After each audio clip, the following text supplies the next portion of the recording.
Hey, what's up, y'all? My name's Zach. Today I want to talk to you about acceptance. What does it look like? How does it feel? Where do we begin? When I think about acceptance, I always go back to mindful meditation.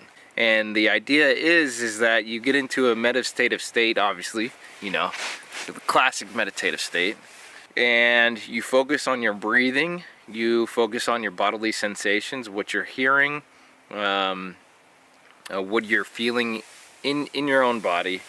And while your mind sometimes, part of me, while I refer to a mind as separate from the body, because sometimes our minds do things that we don't necessarily want them to do. So, if you're ruminating over something, or you have intrusive thoughts, that sort of thing, when you are focusing on your breathing and you're focusing on your bodily sensations continually in a meditative stance, you're essentially telling your brain that your breathing is more important than what you're thinking of, what it's kind of going through the motions, so to say, about.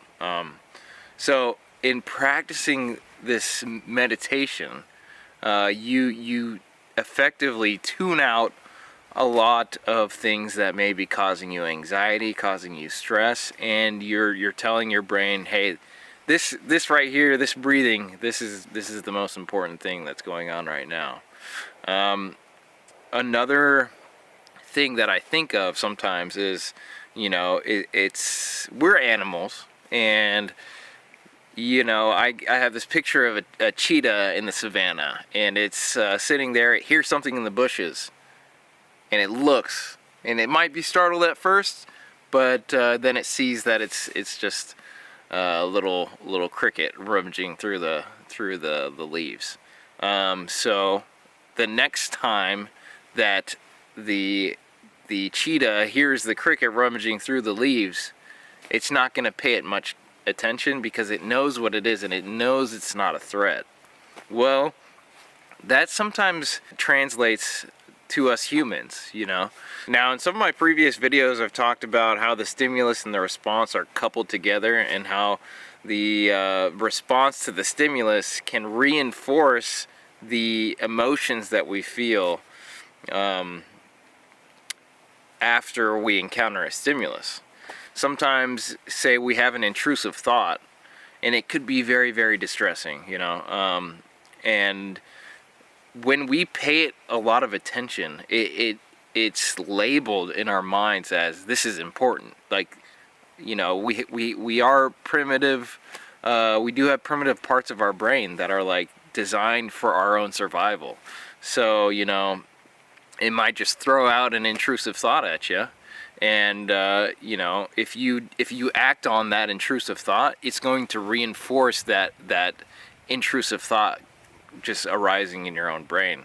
If you can not pay those intrusive thoughts or anything that's causing you anxiety, just the feelings of anxiety, or anything that's causing you stress, if you don't pay it any mind while you're meditating, and it actually does come up into your consciousness, you over time and over repetition, you will train your brain to disregard that type of information. One of the things that I think about when I think about acceptance is the idea of letting things be a possibility. I think sometimes with our intrusive thoughts, we feel so sometimes constrained by them. But when, for instance, if somebody is having an intrusive thought that, hey, the house is on fire, like the house is on fire, that kind of thing, where it's like it kind of grabs your attention. It's one thing to not go and check if the house is on fire. That is a harder way, I think, to actually to break that cycle.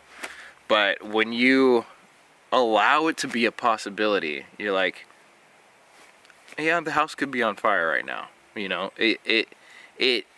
It makes it so that you feel like you have options. Like, yeah, I could go check on it, but I don't have to. It's easier said than done. I know it is. But if you just allow these intrusive thoughts to become a possibility, that it could happen. It's not to say that it's going to happen or that you want it to happen. It's just that it could happen, you know. It could, the house could be on fire right now.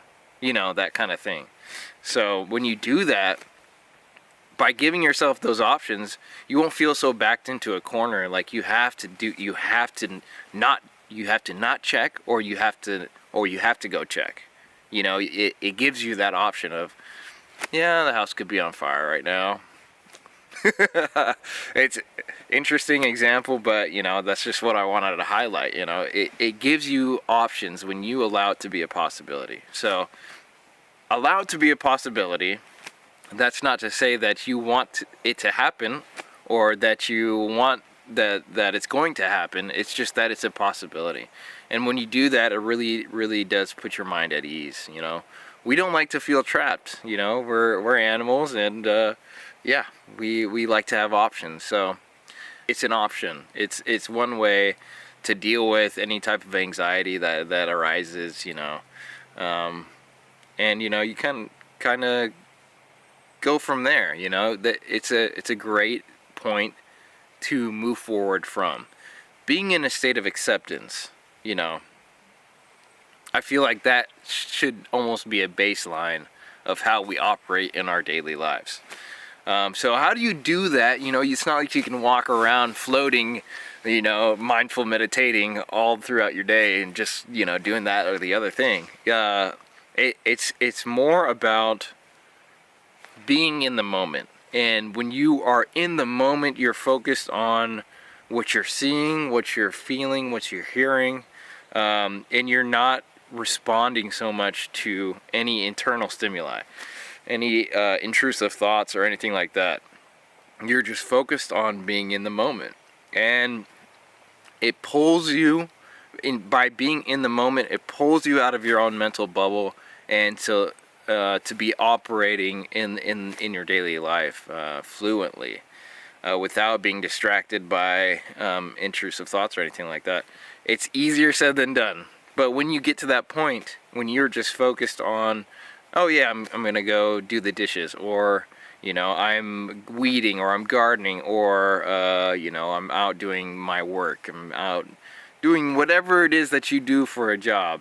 When you focus on it, and you're not responding to your internal stimuli or your thoughts, you know, things may make you mad, those types of things. When you're not responding to that, it will just decrease the amount of time and the occurrence that these things stay in your focus when you're consciously focused on them. So yeah, that would be the way I would go about being in a state of acceptance in your daily life. Just focus on being in the moment, and from there you can operate smoothly. So yeah, where I think you should get started if you want to do this is to do mindful meditation. You know, get it down, you know, take 10-15 minutes out of your day to just meditate. And once you kind of get that feeling down, once you know what it feels like, you can start using it, using the state of acceptance, being in a state of acceptance in your daily life, and you'll see just what kind of peace it brings you. It's absolutely amazing. I've never felt so peaceful, you know, without anxiety, without a ton of intrusive thoughts ever in my life. So I want to share with you guys. I want you guys to be as successful as you can be, and take hold of any anxieties, anything like that that has hijacked your life. But by taking control, you accept it. Anyway, I really wish you guys the best of luck. Stay with it. Don't be deterred by bad days or bad weeks or even a bad month or a bad year. You know, if you stick with it, you keep exercising your willpower, you will be successful. It takes time, it takes patience, it takes a ton of patience, but once you get there, it's absolutely worth every moment of it. How would you know how bad it was to where you are now if you didn't have that first bad point? So it's a little slice of heaven in comparison to where you've been. Anyway, stay strong out there, guys. Practice mindful meditation, practice acceptance, and see where it takes you in your own life. Alright, peace.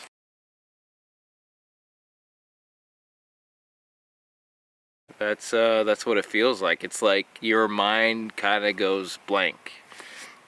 You know, in Star Wars, where you know, the Rise of Skywalker, when Babu Frick said, "Droid memory go blank."